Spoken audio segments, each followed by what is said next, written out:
ஒரு லேடி வந்து பார்த்தீங்கன்னா, நடந்து போயிட்டே இருக்கும்போது வழியில வந்து ஒரு ஒரு ரொம்ப விலை மதிப்புள்ள ஒரு ப்ரெஷியஸ் ஸ்டோன் வந்து அவங்க கண்கள்ல படுது. அந்த பார்த்தோனே அவங்க வந்து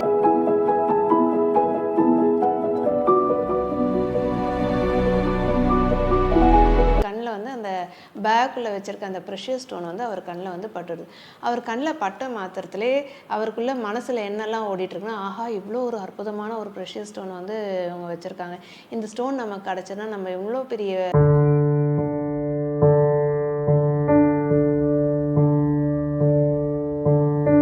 அவர் நெறைய இடத்துல வந்து தேடுறாரு. பல வருஷமா அவர் வந்து தேடிட்டு இருக்காரு. அந்த லேடிய வந்து மீட் பண்ணணும் அப்படின்னு சொல்லிட்டு. யார் அவருக்கு அந்த ப்ரெஷியஸ் ஸ்டோன குடுத்தாங்களோ. அப்ப அவர் தேடிட்டே இருக்கும்போது ஒரு கட்டத்துல அவர் வந்து மீட் பண்ணவும் செய்றார். அவர் மீட் பண்ண பிறகு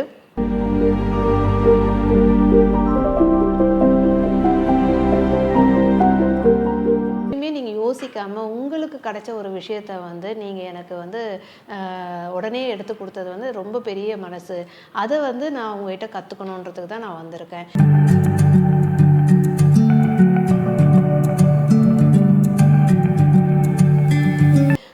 கிவிங் மோட்ல இருக்கணும். நம்ம வந்து எவ்வளோக்கு எவ்வளோ நம்மள வந்து கிவரா நம்ம மாத்திக்கிறோமோ, அவ்வளோக்கு எவ்வளோ நம்ம வந்து ரிசீவரா வந்து ஆகறதுக்கான வாய்ப்புகள் நெறைய இருக்கு. ஏன்னா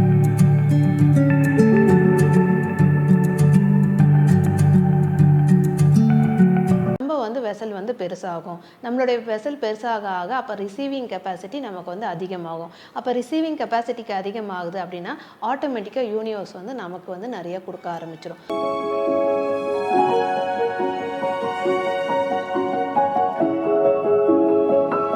மிராக்கிள்ஸ் வித் ஸ்ரீ நேயர்கள் அனைவருக்கும் வணக்கம். நான் உங்க ரேக்கி மாஸ்டர் ஸ்ரீ கலைவாணி பேசுறேன். ஸோ இன்றைக்கும் ஒரு புதுமையான ஸ்டோரியில் வந்திருக்கேன். என்ன ஸ்டோரின்றதை நம்ம பார்ப்போமா? ஒரு லேடி வந்து பார்த்தீங்கன்னா, அவங்க வந்து ஒரு பார்க்கில் வந்து அவங்க பாட்டு நடந்து போயிட்டே இருக்காங்க. ஒரு தெரு வழியாக அவங்க நடந்து போயிட்டே இருக்காங்க. அப்போ அவங்க நடந்து போயிட்டே இருக்கும்போது வழியில் வந்து ஒரு ஒரு ரொம்ப விலை மதிப்புள்ள ஒரு ப்ரெஷியஸ் ஸ்டோன் வந்து அவங்க கண்களில் படுது. அந்த பார்த்தோன்னே அவங்க வந்து இவ்வளோ ஒரு விலை மதிப்புள்ள ப்ரெஷியஸ் ஸ்டோன் இங்கே இருக்கே அப்படின்னு சொல்லி அவங்க வந்து அதை எடுக்கிறாங்க. அதை எடுத்தோடனே அவங்க என்ன பண்ணுறாங்கன்னா, முதல்ல யூனிவர்ஸ்க்கு தேங்க்ஸ் சொல்கிறாங்க. இது வந்து என் கண்களில் பட்டதுக்கும் எனக்கு இது கிடைக்கிறதுக்கும் இது கிஃப்ட் பண்ணதுக்கும் ரொம்ப நன்றி அப்படின்னு சொல்லி அவங்க வந்து யூனிவர்ஸ்க்கு வந்து ரொம்ப தேங்க் பண்ணுறாங்க. அப்போ அவங்க வந்து தேங்க் பண்ணிவிட்டு அவங்க அந்த ஸ்டோன் எடுத்து அவங்களுடைய பேக்கில் வந்து வச்சுக்கிறாங்க. பேக்கில் வச்சுட்டு அவங்க பாட்டுன்னு நடந்து போயிட்டுருக்காங்க. அவங்க போயிட்டே இருக்கும்போது அங்கே தூரத்தில் ஒருத்தர் வந்து பார்த்திங்கன்னா, சாப்பாடுக்கு காசு இல்லாமல் எல்லாருக்கிட்டையும் வந்து தனக்கு சாப்பாடுக்கு வந்து காசு கொடுங்க அப்படின்னு சொல்லி ஒருத்தர் கேட்டுட்ருக்கார். ஸோ அவர் பண்ணு கேட்டுட்டு இருக்கும்போது நிறைய பேர் வந்து அவரை கண்டுக்காத அவங்க பண்ணு போயிட்டே இருக்காங்க. அவரும் வந்து கொஞ்சம் ரொம்ப பசி தாங்க முடியாதனால வரவங்களாம் வந்து கேட்டுகிட்டே இருக்கார். அந்த பக்கமாக இந்த லேடி வந்து போகும்போது இவங்களையும் வந்து இவங்ககிட்டையும் வந்து அந்த வயதானவர் வந்து கேட்குறாரு, இந்த மாதிரி எனக்கு ரொம்ப பசியாக இருக்குது, எனக்கு கொஞ்சம் சாப்பாட்டுக்கு வந்து காசு கொடுங்க அப்படின்னு சொல்லி அவர் கேட்குறாரு. அப்போ இவங்க என்ன பண்ணுறாங்கன்னா, சரி ஓகே சாப்பிட்றதுக்கு காசு கொடுக்கலாம் அப்படின்னு சொல்லிட்டு இவங்க பேக்கை வந்து திறந்து அவங்க காசு எடுக்கிறதுக்கு போகிறாங்க. அப்போ இவர் கண்ணில் என்ன ஆகிடுதுன்னா, இவர் கண்ணில் வந்து அந்த பேக்குள்ளே வச்சுருக்க அந்த ப்ரெஷியஸ் ஸ்டோன் வந்து அவர் கண்ணில் வந்து பட்டுடுது. அவர் கண்ணில் பட்ட மாத்திரத்திலே அவருக்குள்ள மனசில் என்னெல்லாம் ஓடிட்டுருக்குன்னா, ஆஹா! இவ்வளோ ஒரு அற்புதமான ஒரு ப்ரெஷியஸ் ஸ்டோன் வந்து இவங்க வச்சுருக்காங்க. இந்த ஸ்டோன் நமக்கு கிடச்சதுன்னா நம்ம இவ்வளோ பெரிய இதை வந்து நம்மளுடைய வாழ்க்கையே வந்து மாறிடும். ஒரு பெரிய லெவலுக்கு போயிடுவோம். நமக்கு அந்த கஷ்டங்களே இருக்காது அப்படின்னு சொல்லி இவருடைய மைண்டில் வந்து நிறைய தாட்ஸ் வந்து ஓட ஆரம்பிச்சுட்டே இருக்குது. அப்போ அவரால் வந்து அதை கண்ட்ரோல் பண்ணவே முடியல. ஏன்னா அவர் வந்து இப்போ இருக்கிற நிலையில் வந்து சாப்பாட்டு கஷ்டமாக இருக்கும்போது சாப்பாடு காசு கொடுங்கன்னு கேட்டிருக்காரு. ஆனால் அந்த ஸ்டோனை பார்த்த மாத்திரத்திலே வந்து அவர் மைண்டு வந்து நிறைய ஒரு பெரிய வித்தியாசமான ஒரு இதெல்லாம் வந்து கதைகளை வந்து காட்டிகிட்டே இருக்குது, பிக்சரைஸ் பண்ணிகிட்டே இருக்குது. இதனால அவருக்கால வந்து அதை தாங்க முடியாத அவர் வந்து அந்த அம்மா கிட்ட கேட்கவே செய்கிறாரு. இந்த மாதிரி இந்த ப்ரெஷியஸ் ஸ்டோன் வந்து எனக்கு கொடுக்குறீங்களா அப்படின்னு சொல்லி அவர் வந்து கேட்டவே செய்கிறார். ஏன்னா அந்த அளவுக்கு அவருக்குள்ளே வந்து இப்போ ஒரு பெரிய க்யூரியாசிட்டி வந்து அதிகமாக ஆரம்பிச்சிடுச்சு. அவங்க வந்து ஒரு நிமிஷம் வந்து யோசித்து பார்க்குறாங்க. சரி இது வந்து நமக்கு வந்து யூனிவர்ஸ் கிஃப்ட் பண்ணது, இது நம்மளுடைய இது இல்லை, அப்போ வந்து நம்ம திரும்ப இதை வந்து யாருக்காவது கிஃப்ட் பண்ணுறது தவறு இல்லை அப்படின்னு சொல்லிட்டு அவங்க வந்து எதையும் செகண்ட் தாட்டே இல்லாத அவர் கேட்ட மாத்திரத்தில் சரி இந்தாங்க வச்சுக்கோங்க அப்படின்னு சொல்லி அந்த ப்ரெஷியஸ் ஸ்டோனை எடுத்து அவருக்கே வந்து கொடுத்துட்டு போயிடுறாங்க. அப்போ அவர் வந்து என்ன பண்ணுறாரு, அந்த ஸ்டோனை வச்சு அவர் எப்படி அவர் மனசில் வந்து நிறைய தாட்ஸ் ஓடிட்டே இருந்ததில் அவர் வந்து கஷ்டம்லாம் நீங்கிற மாதிரி எல்லாமே கரெக்டாக அவர் நினச்ச மாதிரியே அந்த ஸ்டோனை வச்சு அவர் வந்து ஒரு பெரிய பணக்கார நிலையில் வந்து உயர்ந்து வந்துடுறார். ஸோ உயர்ந்து வந்த பிறகு தான் வந்து அவருக்குள்ள ஒரு பெரிய மனசில் வந்து ஒரு தாக்கம் ஏற்படுது. அதுக்கப்புறம் வந்து அவர் என்ன பண்ணுறாருன்னா, அவர் வந்துட்டு யார் அந்த லேடி வந்து கொடுத்தாங்களோ அவங்கள வந்து திரும்ப தேட ஆரம்பிக்கிறார். அவங்ககிட்ட தேடி அவங்களுக்கு வந்து இந்த ஸ்டோனை நம்ம கொடுத்துடணும் அப்படின்னு சொல்லிட்டு அவர் வந்து தேடுறார். அவர் நிறைய இடத்துல வந்து தேடுறாரு. பல வருஷமாக அவர் வந்து தேடிட்டு இருக்காரு அந்த லேடியை வந்து மீட் பண்ணணும் அப்படின்னு சொல்லிட்டு, யார் அவருக்கு அந்த ப்ரெஷியஸ் ஸ்டோனை கொடுத்தாங்களோ. அப்போ அவர் தேடிட்டே இருக்கும்போது ஒரு கட்டத்தில் அவர் வந்து மீட் பண்ணவும் செய்கிறார். அவர் மீட் பண்ண பிறகு அவர் என்ன பண்ணியிருப்பாருன்னு நீங்கள் நினைக்கிறீங்க? உங்களுக்குள்ளே என்ன தோணுதுன்றதை நீங்கள் கமெண்ட்டில் போடுங்க. இப்போ நான் அந்த கதையை வந்து கண்டினியூ பண்ணுறேன். இப்போ அவர் என்ன பண்ணார் அப்படின்னு பார்த்தீங்கன்னா, அவர் போன உடனே அவர் வந்து அந்த அம்மையாருக்கு வந்து ரொம்ப நன்றி சொல்லிவிட்டு, இந்தாங்க இந்த ப்ரெஷியஸ் ஸ்டோனுன்னு சொல்லி முதல்ல அவர் வந்து அவங்ககிட்ட கொடுக்குறாரு. அந்த ஸ்டோனை வந்து அவங்க பார்த்த மாத்திரத்துலேயே அவங்களுக்கு எல்லாமே திரும்ப பழையசெல்லாம் ஞாபகம் வந்துடுது. ஞாபகம் வந்தோடனே ஒரு நிமிஷம் வந்து அவங்க யோசிக்கிறாங்க, எதுக்காக இவர் நம்மக்கிட்ட இந்த ஸ்டோனை வந்து கொடுக்குறாரு அப்படின்னு சொல்லிட்டு அவர் வந்து யோசிக்கிறாங்க. அவர் வந்துட்டு இந்த ஸ்டோன் உங்களுக்கு தாங்க அப்படின்னு சொல்லி அவர் வந்து திரும்ப வச்சுக்கோங்க அப்படின்னு சொல்லி கொடுக்குறாரு. அப்போ அவங்க வந்து என்ன கேட்குறாங்க அப்படின்னா, இல்லை நீங்கள் ரொம்ப ஆசைப்பட்டு தானே கேட்டீங்க, அன்னைக்கு நீங்கள் கேட்கும்போது ரொம்ப உங்களுக்கு தேவை இருந்தது, அதனால நீங்கள் ரொம்ப ஆசையில் நீங்கள் கேட்டீங்க, அப்போ வந்து இது உங்களுக்கானது தானே நம்ம கொடுத்துருக்கோம், நீங்களே வச்சுக்கோங்க அப்படின்னு சொல்லி அவங்க சொல்கிறாங்க.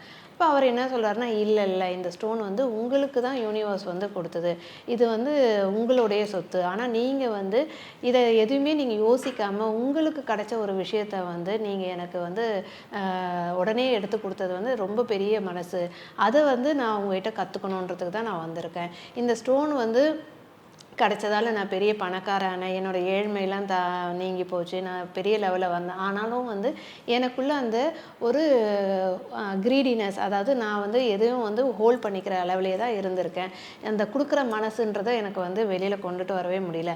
அதை நீங்கள் எப்படி வந்து கொடுத்தீங்களோ அதை வந்து எனக்கு சொல்லித்தாங்க, அந்த அந்த கிவர்ன்றதை வந்து நீங்கள் எனக்கு வந்து சொல்லித்தாங்க அப்படின்னு சொல்லிட்டு, அந்த மனசை வந்து எப்படி நான் கற்றுக்கணும், அதை எப்படி நான் வந்து மாற்றிக்கணுன்றது எனக்கு சொல்லித்தாங்க, அதை தெரிஞ்சுக்கிறதுக்கு தான் நான் உங்களை வந்து இத்தனை காலகட்டமாக உங்களை நான் வந்து தேடினேன் அப்படின்னு சொல்லி அந்த வயதானவரை வந்து சொல்கிறார். அதை கேட்டோன்னே அவங்களுக்கு ரொம்ப சந்தோஷமாயிடுச்சு. அவங்க வந்து என்ன சொல்கிறாங்கன்னா, அந்த லேடி சொல்கிறாங்க, யூனிவர்ஸோடைய லாங்குவேஜை வந்து நம்ம வந்து புரிஞ்சிக்கணும், அதை வந்து நம்ம வந்து தெரிஞ்சுக்க ஆரம்பிக்கணும். இப்போ வந்து நீங்கள் ஏதாவது கேட்குறீங்க அப்படின்னா யூனிவர்ஸ் கொடுக்கறதுக்கு தயாராக இருக்குது. அதை தான் வந்து சொல்லுவாங்க, ஆஸ்க், பிலீவ், ரிசீவ், இல்லைன்னா ஆஸ்க், கிவ் அண்ட் ரிசீவ் அப்படின்றது சொல்லுவாங்க. ஸோ நம்ம எப்போவுமே வந்து ஒரு கிவர் இதில் இருக்கணும். இப்போ நான் அதை ஏன் உங்களுக்கு உடனே கொடுத்தேன் அப்படின்னா, அது என்னுடைய சொத்தும் கிடையாது, அது எனக்கு வந்து ஒரு வழியில் வந்து கிடச்சிது, யூனிவர்ஸ் வந்து எனக்கு கிஃப்டாக அது கொடுத்தது.